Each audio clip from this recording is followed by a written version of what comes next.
Movie की starting में हम बहुत सारे जेब्रा को देखते हैं जो कि एक जंगल में एक जगह खेल रहे होते हैं। यही इनका घर था। बाकी सारे एनिमल इनके घर तक ना पहुंच सके, इसी वजह से इन्होंने अपने एरिया के आसपास एक नुकीली सी बाउंड्री बना रखी थी। ये सारे जेब्रा इसी एरिया में खुशी खुशी रहा करते थे।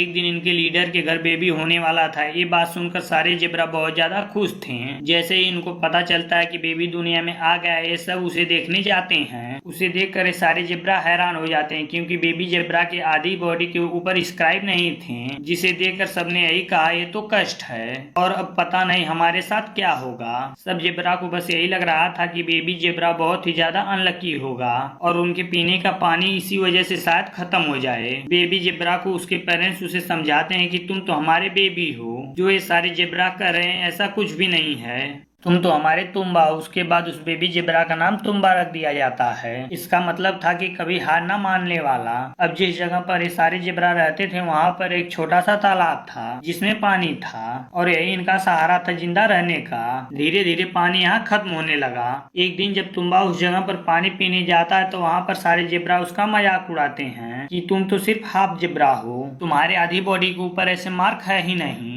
इन सारी बातों से तुम्बा दुखी होकर वहाँ से चला जाता है। वो अपने सोचों में गुम था कि कैसे उसने अपनी पूरी लाइफ ऐसे ही गुजारी और वे उसका मजाक उड़ाते हैं। इतनी ही देर में उसके पास एक छोटा सा टिड्डा आता है जो कि उसे मिट्टी में कुछ बनाकर दिखा रहा था। ये बात तुम्बा को कुछ समझ में नहीं आ रही थी। वो तो पहले ही बहुत ज्यादा दुखी था। इन सब के बाद तुम्बा अब घर जाने लगा, पर बाउंड्री की दूसरी तरफ से उसे एनिमल की कुछ आवाज आ रही थी जो कि उससे कह रहे थे कि उन्हें प्यास लगी है और उन्हें थोड़ा सा पानी दे दे। तुम्बा एक बहुत ही नेकदिल जेब्रा था जो थोड़ी सी बाउंड्री खोल देता है ताकि कोई भी एनिमल अंदर आकर पानी पी ले। अब इसके बाद कुछ एनिमल अंदर आकर पानी पीने लगते हैं, लेकिन बाकी सारे जेब्रा ये देखते हैं जो उन्हें बहुत ज्यादा गुस्सा आता है। वो तुम्बा को बहुत ज्यादा डांटते हैं और सारे एनिमल को वहाँ से भगा देते हैं। और यहाँ पर एक टाइगर भी रहता था जो कि इसी इंतजार में था कि कभी बाउंड्री खुले और वो इन सब जेब्रा के ऊपर अटैक करे। अभी टाइगर अंदर आने ही वाला था और इससे पहले कि वो किसी को नुकसान पहुंचाता, यहाँ पर तुम्बा के डैड आकर इस बाउंड्री को बंद कर देते हैं, जिसके बाद वो टाइगर बाहर ही रह जाता है। पर इससे पहले वो तुम्बा को स्मेल कर लिया था और उसे तुम्बा की स्मेल बहुत ही अच्छी लगती है,